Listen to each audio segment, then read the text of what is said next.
and also like I wanted to be Hannah Montana, so like might as well go for it. But she actually called it, she made the page and put 8-year-old country singer Hillary Reese because I looked older than I was. And so it was that for forever. And it would change like 9, 10 years old, everything. Because she was like, people don't know your age. I appreciate you doing this. Thank you so much, Hillary. I appreciate it. Well, thank you for having me on. I'm excited. Awesome. Well, this podcast is about you and your journey in music. And we'll talk about the new song you have coming out on Friday. Great. Cool. So first off, where were you born and raised? Mississippi, all across the state. So, and I'm still in Mississippi, but my daddy was a football coach. So the life of a coach's family, you move around a lot. Oh, wow. What did he coach?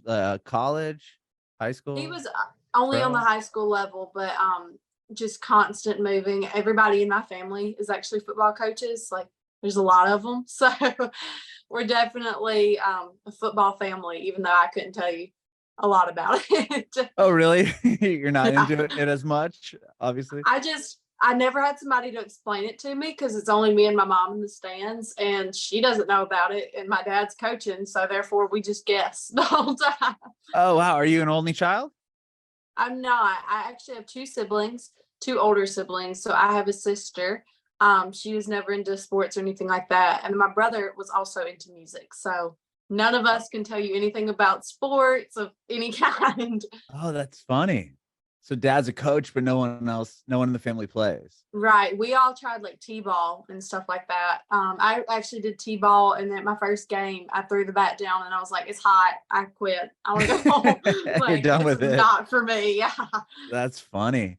Well, when you said your older brother is into music? He is. He's not kind of really, gets you into it or not really? Not really. He's more into classical. So he plays saxophone and a lot of other instruments. He just graduated with his music education degree, actually. So he wants to be a teacher for it.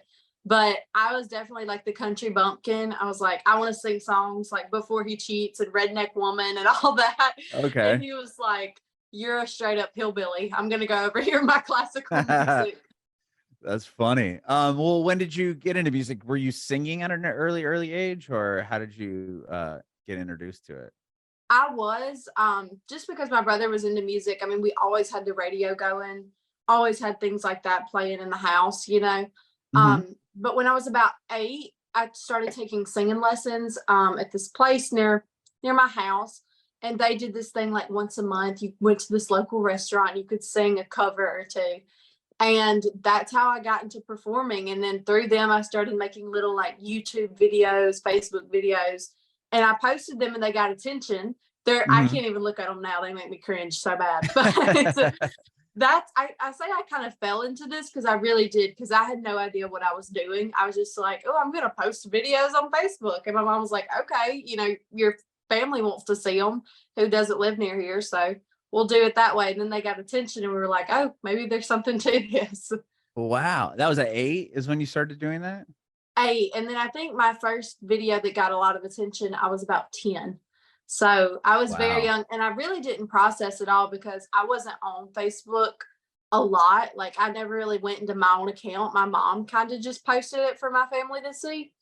And so she would like lie to me about the numbers and say there were less. She was like, I don't want her to get cocky, or I don't want her to focus on this and not do her schoolwork, or, you know, something like that. But I mean, it really made me do this just because I genuinely loved it, because I really didn't know what was happening. That's so funny. So she posted the video and then it went viral and you didn't really even know that happened. I wonder what she was thinking, just like, oh my gosh, like this is crazy. She was like, I know we don't have this many family members. Like this is a little weird. Like, but I mean, and it was really the simplest videos. I mean, one was like me doing Stay by Sugarland. And I look back and I was like, I was 10 singing about an affair. But like, that's what I wanted to sing. So she was like, okay, go for it. Wow. What about an instrument? Do you play an instrument? I play piano and guitar. So okay. How old are you when you started? Yeah, I started taking guitar, I think around the age of 10. Okay. And then I quit guitar, and then because I was like, oh, I just want to sing for now, and then I repicked it back up just by teaching myself through YouTube videos. And that's how I did piano too, because I'm somebody, I love to teach myself things. I mean, I homeschooled the last 3 or 4 years, something like that, just because I can work at it and get it done quicker than sitting there in a lesson. You know what I mean? So it really just helps me. Just I sit down, I focus on it, and then I get it done. You know, I'm one of those type of people. Yeah, I feel like with COVID happening and everything else, it was more obvious to kids and students and stuff, like, hey, I could do all of this work and not do all the busy, boring stuff in like an hour instead of doing all these lessons and trying to wait for everybody and doing like these little things and class projects, when you could get all your stuff done and then do what you want to do. I started homeschooling the year before COVID, and I'm so grateful I did, because it gave me an adjusting period. And then my family members are all coaches and teachers. So we have that. And so everybody was like, the crap, you're homeschooling, even my own parents are like, you want to homeschool. But I really just wanted to have extra time in my day to focus on music and do all the things I wanted to do. And so this past October, I graduated early, because I was like, I want to focus on music all the time. This is what I'm good at. This is what, this is what I want to do. So I just went ahead and hurried up my school, and I was like, okay, I'm done. Wow, that's amazing. Well, thank you. Congratulations. My older son's does homeschooling, and it's the same thing. He started the year before COVID. So he had that year to kind of figure out how it all worked, and then everybody had to do it. So it kind of, he had a leg up to everybody else, and then he does like a hybrid thing now where he only goes like 2 days a week. But and that stuff just came about after COVID, so that was never really an option for me. So I would get in trouble by my administrators or teachers, whatever, because I'd have to go to Nashville or do things like that. So it became really hectic, and I'm like, dang, I wish there was some type of hybrid thing, but that schools were not about that back then. Yeah, for sure. Wow. Okay. So you said, I'm curious. Okay. So on this viral video, I know you have a lot of fans on Facebook, like almost 300,000. And with that, like, were people adding your account and all this happening when you weren't even like actively on it? Or did you at that point you had made like an artist page, or was it like you had this profile and your mom tags you in this video that goes viral, and then they continue to do well and people are going to your page and you're like oblivious to it all? Well, my mom made this Facebook account, and it was really honestly just for like my family to see. And like if other people saw it, sure, why not? But it was just so my family across the state could see what I was doing, Right, and right, yeah, because they want to see pictures of you and everything else, right? And also, like, I wanted to be Hannah Montana, so like, might as well go for it. But she actually she made the page and put 8-year-old country singer Hillary Reese, because I looked older than I was. And so it was that for forever, and it would change like 9, 10 years old, everything, because she was like, people don't know your age. They've got to know your age. I was like, Mama, we don't have to put it in the actual name on my page, but people would the main thing that got me attention was people sharing it.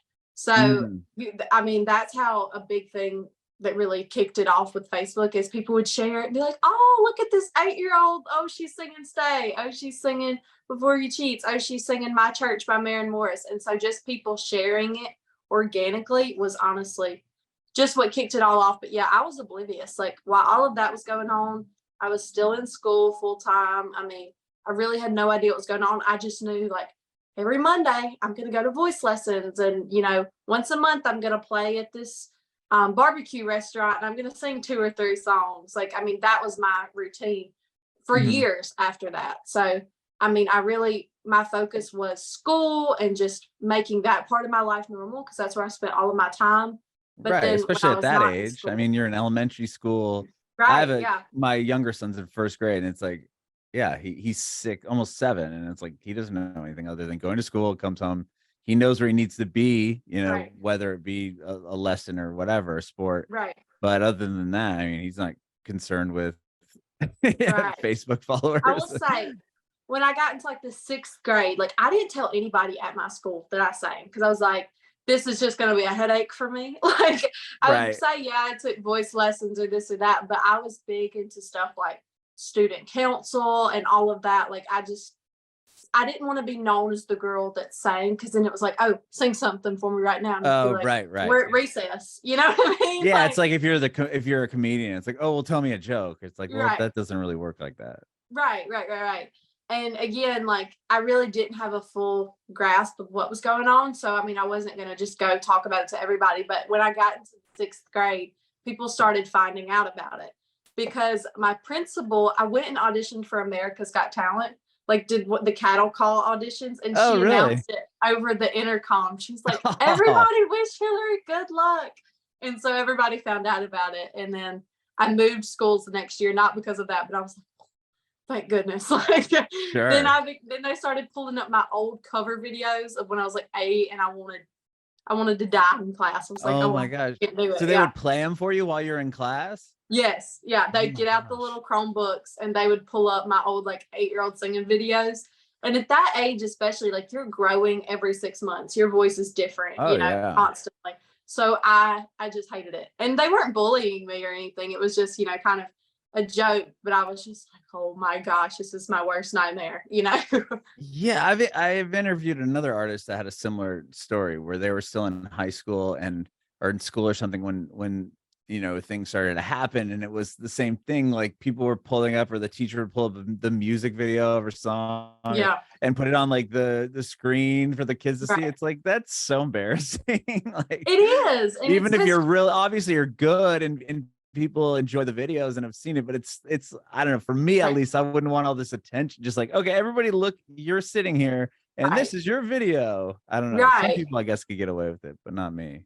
And you have to like step into 2 different people when you do that, when you balance it at once. And I mean, even me now, like I'm a different person when I go on stage than I am. You just come up to me and talk to me in Walmart, Right, so, right. Like, you're balancing back your school mentality. Okay, I get up, I go to school, I roll out of bed, you know what I mean? And then you're balancing, oh, this is how I act when I do get on stage, or I am filming a music video. Like balancing those 2 can be very tricky. And so when they do start to collide, it's a little stressful, especially when I was like 11.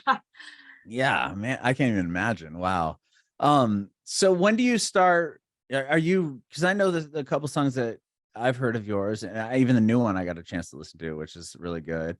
Are you a co-writer on the songs? I know that you work with other writers, or do you usually, like, how does it work with some of your music?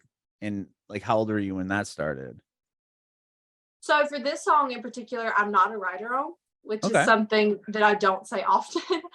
Oh, really? Okay. Yeah. I just noticed that one, and one of the other ones you had a lot of co-writes. So a lot of people work with a ton of co-writers. I mean, that's even you watch the Grammys on Sunday, and it's like, it's not just Lizzo getting the award. It's like 10 other people, because they're all collaborators and writers on the songs. Right. I'm a big person. I love to co-write. I love to just make something from the ground up, and when you have a bunch of people around you coming in and collaborating with you, it just becomes so fun, even if it's a sad song, But with this song, it was actually sent to me, and I knew within the first 5 seconds.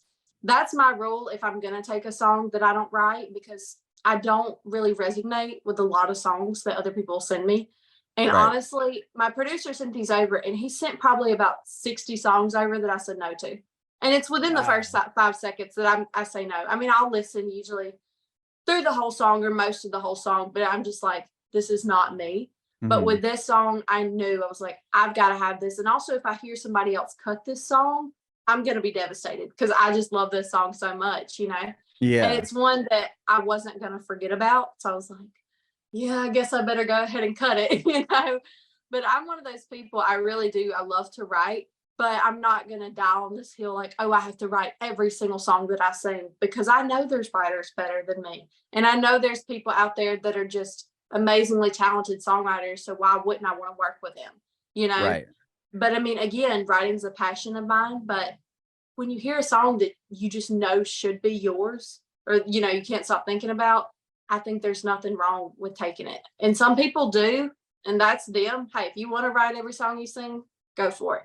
But with me, I was like, I'm not going to get this song out of my head for the next 6 months. So I've got to have it. But yeah, I started co-writing and going to Nashville when I was about 11, something like that. Wow. Okay. So, I mean, and honestly, I sucked in the beginning. But I think everybody can say that. Yeah, everyone can say that, especially at, 11 years old. How you didn't have many life experiences, I would assume. Right. Yeah. Well, also, I just didn't have the experience of talking to people. Like, I didn't know how to walk into a room and be like, hey, this is me and this is what I want to write about, and get on board. I walked in and I was like, hey, whatever you want to write about. I don't know how to rhyme. Like, lost all common sense. So I think, it's just one of those things. The more you do it, the better you get. And writing with co-writers is such a teachable thing. You get to watch how other people do it. So then you kind of start figuring out your own way of doing it too. Right. You said you were going to Nashville at 11 years old. Was that after the kind of some of those videos started to hit? And at what point, to take you to Nashville, obviously you'd have to have your family be on board and supportive, right, which it sounds like they are. Was that something that you knew at that point? Like, at what age are you like, okay, this is what I'm going to do. Like, I know that I really don't want to pursue anything else. And then how do you then get to Nashville? Like, did somebody reach out to your family or you? And it was, okay, we should go there. Right. Obviously I'm in Nashville and it's a songwriter city. So it's people know to go there. They're LA, New York, whatever. But it's like, how do you get to there? Right. I'll say I had people reach out to me through those viral videos, or my mom, the one behind my account, and say, hey, would love to meet with Hillary, or we'd love to write with Hillary, or, things like that. And so my first trip really wasn't like a business trip per se, because my mom really didn't want to overwhelm me with that. So, and also she didn't even know, she was like, are these people scammers? Like, I don't know, I don't know. Right. You never know. Right. So my first trip was actually CMA Fest, and we just went to fanfare during the day. And then we'd like come home in the early afternoon, and then we'd go down to the hotel lobby and have like meetings with people. And like, I just thought, oh, these people just want to talk to me or whatever. And so I was like, I'm here for CMA Fest. And then after that, I really started realizing, oh, this is real, because I started going into studios and meeting with producers and seeing, studio musicians and writers and all those things. So I was like, oh, like, this is an actual job that I have to be prepared for, and I have to want to have. I've got to work for it, And so I think after that, it definitely started clicking. But then I still had my thing of, oh, I'm still in school.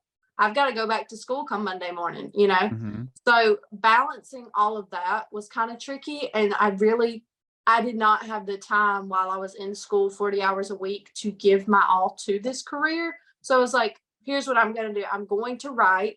I'm going to record if I can, need be, and then I'm going to go home and still take vocal lessons. And I'm going to try to still posting videos on Facebook so I could try and be both places at once, And then, so I would say when I became like 12, 13-ish, I was like, this is wholeheartedly what I'm meant to do. And what I have to do, I'll go crazy if I don't do it, because that was the age I really started seeing people that I knew in the industry. Was like, oh, they're making it work, because I didn't know that you could just go to Nashville and make it work and, sign a publishing deal, or, work for a label or this and that. I didn't know that there was other things within the industry that you could do. I thought you were Carrie Underwood or you were broke. Like, that's what I thought in my mind. You know what I mean? Right. So there's so much in between, right? I mean, there's so many behind the scenes people and producers and anyway. Right. Sorry, go ahead. Once I started realizing Nashville is not as scary and intimidating as it seems. I mean, it's a big city with a lot of talent, but everybody knows everybody. And everybody, for the most part, is really nice. So I just started reaching out to people, asking questions. Hey, how do I do this? What do I need to do? Who's good to work with? And I mean, that's honestly what I built my career so far on, just asking other people their advice on things. Wow. Yeah, that's really interesting. My last question for you is about advice, but I'll hold it to the end. So when you're coming out here, was it intimidating at all, or were you excited? Like, being in the studio for the first time and you're working with producers and professionals, and it's like, okay, what was that experience like? Oh, I was scared to death. I was a really confident kid though. Like as far as like I love to be on stage. I love to, even perform, like walk around, do all the big songs and all that.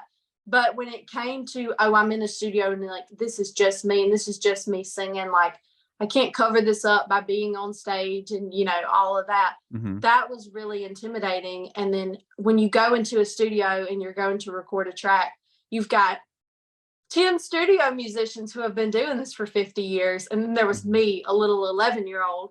And like, you feel like people are just judging you before you even get to open your mouth, because it's like, oh, what's this kid doing there? And in a way, I mean, they were right. I'm not saying they were judging me, but that's what you think as a kid.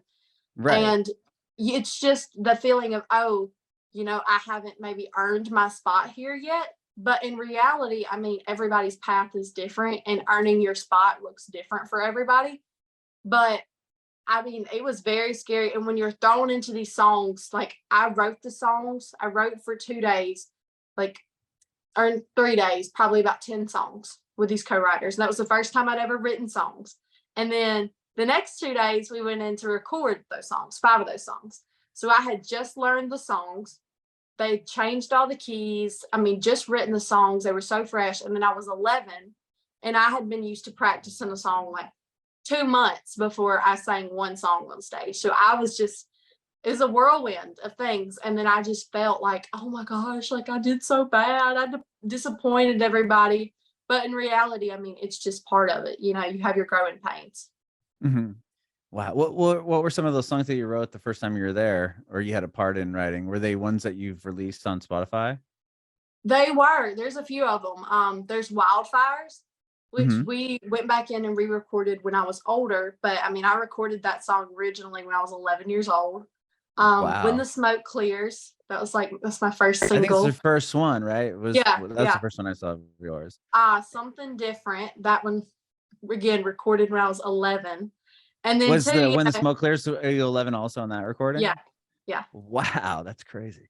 I mean, it was absolutely insane. And then we had these songs and then we're like, how do we release these? Like, how do we get these for the public to see? And so that took time too. So some of those songs, like When the Smoke Clears or Something Different, I didn't release till 2-3 years later, just because I didn't know how to do that. I didn't know, you could just put a song on Apple Music or Spotify or this or that, So it was really everything, honestly, just me and my mom asking people questions, YouTubing things like, hey, how to put a song out there. I mean, and just really being open to learning. And I think part of that too is we were always like overly nice to people, so they couldn't tell us no. Like, hey, how do you do this? Like, we really turned on the Southern charm. Yeah. That's interesting that it sounds like you and your mom just were learning this all at the same time. Like she probably just, she puts these videos up and people are like, whoa, your daughter's so good and this, that, and the other thing. And then it's like, okay, well now she also has to figure this all out. Right. Cause there's obviously a demand. It's something you want to do. It's like, okay, well now I got to kind of, how do I put a song on Spotify? Yeah. How do I do this? How do I do that? And she was dealing with so much mom guilt at the time too, just because she had, I mean, and to this day, we still have these certain type of family members that would be like, why are you letting her do this? This is awful. She needs to be in school every day. Cause I would miss, a couple of days here and there, but I mean, I never got behind. So nobody really cared. Right. But I mean, they'd be like, this is awful. You shouldn't be letting her do this. And then she would have this mom guilt, seeing me in the studio, maybe sometimes struggling or having to work really hard at something. And she'd be like, this is my 11-year-old, And I mean, to this day, she still has those family members that come at her. And I mean, she'll still have that mom guilt just because I do have to balance a good bit for a 16-year-old, So that was really hard for her to get over too. Like, oh, I'm not just doing the normal thing with my child. And I'm not one of these stage mamas that's forcing her into doing this. But people don't really see that either. They think I'm just, the typical momager, like forcing my kid to do this, when in reality, I'm telling her she can stop any minute. I mean, to this day, my mom's like, hey, you want to give this up today? That's fine. That's on you. This is your life, your decisions. But and I'm not going to force you to do anything you don't want to do. And I'm like, Mama, come shush. Like, yeah. But I mean, like, that was really hard for her to balance. Yeah, I can imagine. Yeah, even just the homeschool thing, right? It sounds like that was even a big deal, let alone, yeah, we're going to Nashville. Yeah, she's recording songs. This is her thing. Because people don't understand. I mean, it was even hard for me to understand when my kid wanted to do homeschool. I'm like, wait a minute, you're not going to learn anything. But then it's like, now you get, a few years down the line, even today, it's like AI is going to be able to do anything anyway. How important is it to know how to write an essay when a computer is just going to do it anyway? Right. The computer isn't going to do it. I mean, well, they have these things now that are like writing songs. It's so bizarre, but it'll never be what it is. You know what I mean? It's just, we said earlier, you could learn the whole day of school in like an hour and you're not missing anything. You're just doing it in a different kind of situation. Right. And I mean, honestly, even with the homeschool thing, like, I fell into that too. Every bit of this, I feel like I didn't have a choice in. God was just like, okay, this is what you're gonna do now. Like, yeah, there you go. Me and my mom and dad, we all moved, and she started this new job, and then she started having really bad blood pressure problems. So her doctor made her quit. And it was just from, being at that particular place, the lot of stress of not having her family around and things like that. So then I was like, hey, you're home, so can I start homeschooling? And she's like, fine, I guess. And then it stuck. So I mean, like, all of this has definitely just been one of those things where it's like, okay, this is what you're gonna do now. Like, right. It's just kind of, God's laying it out there for you and you're just kind of following along. That's interesting. So you put out, was it, when you finally put out songs, like when the Smoke Clears, the first song you put out, and when you put that out, you guys finally figure out, okay, this is how you do Spotify, you put the song out. Like, is that something that you're excited about having up now? Or are you kind of nervous because now people are going to be able to find you being vulnerable and releasing your own music? I would still say, I was like, nobody's going to listen to this. I was like, nobody cares about me. And then it was one of the things I saw, people would tag me and be like, hey, I'm listening on Spotify, or hey, I'm listening on Apple Music. But to this day, I still don't grasp, the amount of people that listen to my things, so it could be 5 or it could be 5 million. And I'm like, okay,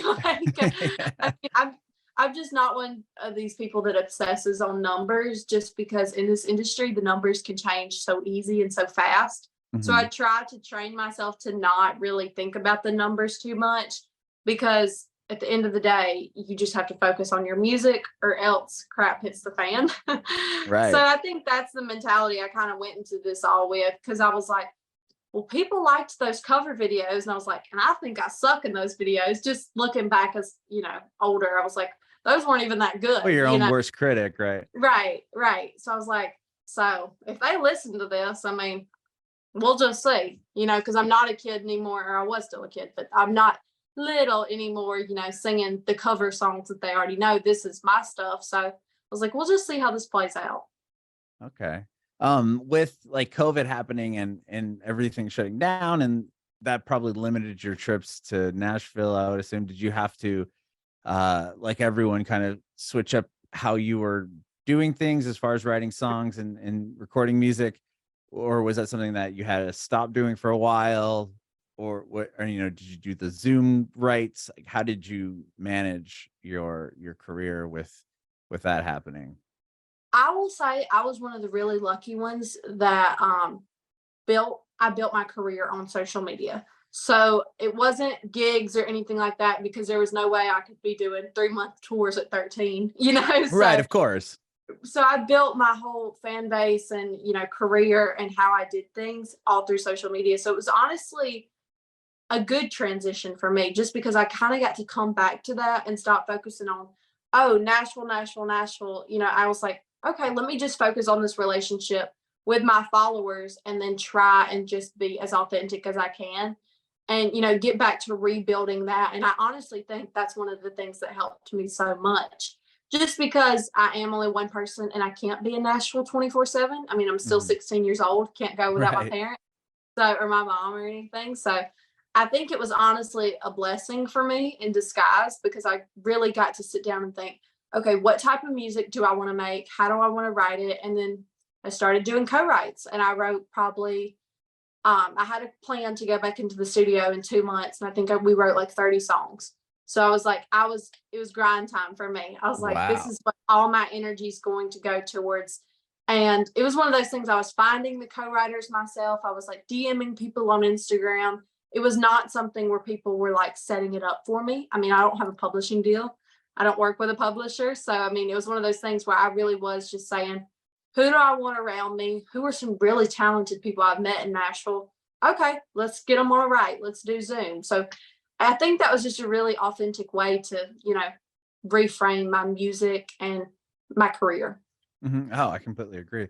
I mean, being 16, you must experience, even back to 11, obviously, like some sort, I mean, I guess ageism would be the word. Like, do you feel like if you're in a room with these people that have been doing it for a long time, do you feel like your voice is heard when you're writing a song, or have you had like experiences when it's like, oh, well, you don't know because you're only, 15 or whatever. You're only 16. You don't understand how this works. Definitely. I mean, and that was one of the biggest things that kind of deterred me from writing, just because when I was little, I would have these people be like, okay, well, what do you think? They would actually try and teach me. And then you'd walk into the room with some of these, douchebags, and they'd be like, no, this is the song we're going to do. This is what I want to do. And I remember being 11 and I went into a room with a co-writer, and I was like, I don't know if a love song's the right word for the right vibe for this, because I am like 11 years old. I was like, I have these other ideas. And he was like, no, we're not doing that. We're going to do a love song. And then so I shut down, Oh, but yeah. then as I got older, I realized nobody's really going to listen to you unless you make them listen to you, as bad as that sounds. So, I mean, there are several times I walked into a room and people would look me up and down, and then they'd immediately move to like the adult beside me, or they'd move to the person who was advocating for me and be like, really? So Oh, finally, wow. I just had to start giving it right back to them.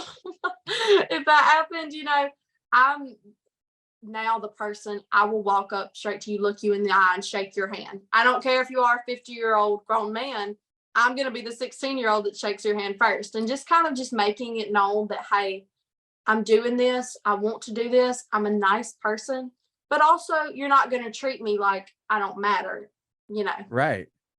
Right. Yeah, exactly. Like, yeah, I'm here, I'm talented, and I'm doing this. Obviously, yeah, I should have a say in what I'm going to sing and how this thing comes out. Right. It's your voice and your name is, backing the whole song.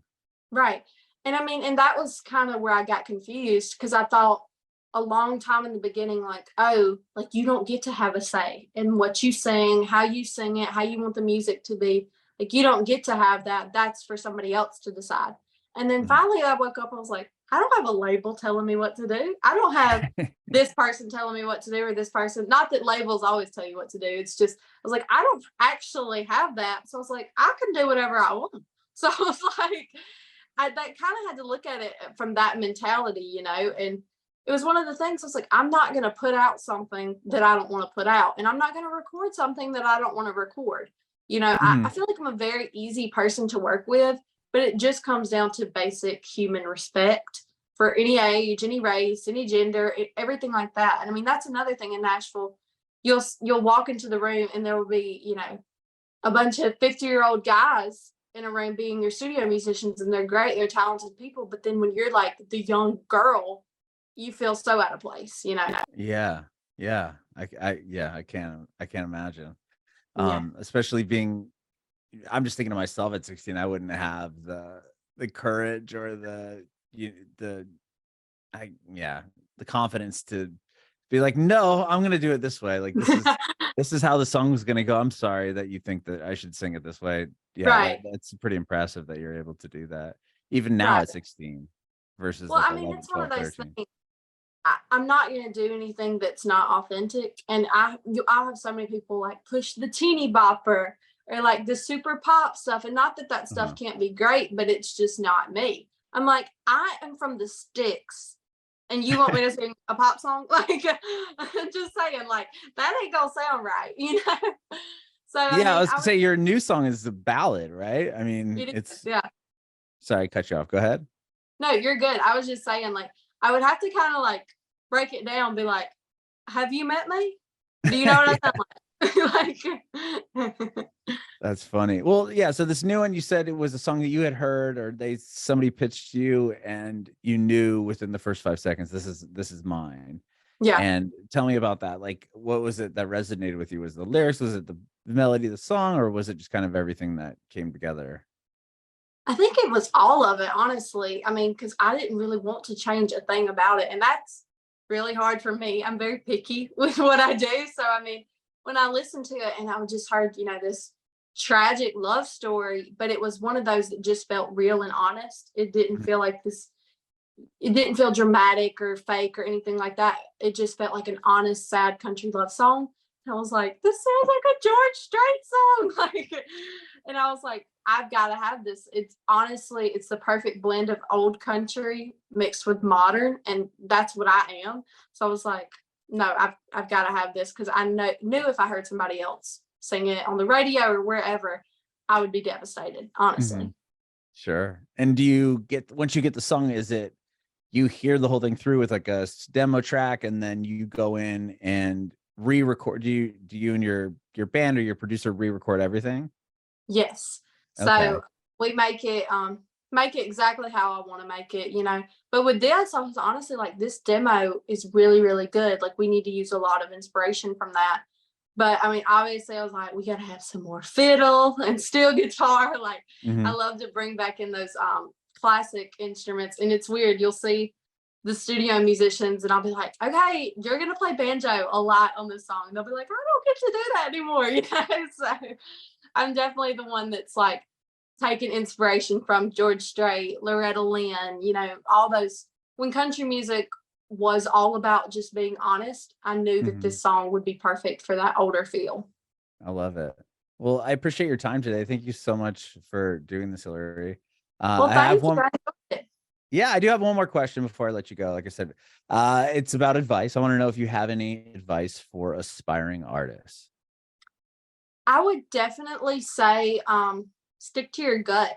I know that sounds really cliche, but your gut is going to be your best friend in all of this.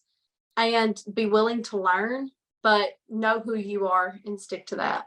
I mean, there's nobody that knows you like you, and nobody knows what you want like you, because there's no sense in copying other people, because that doesn't carve out a way for you.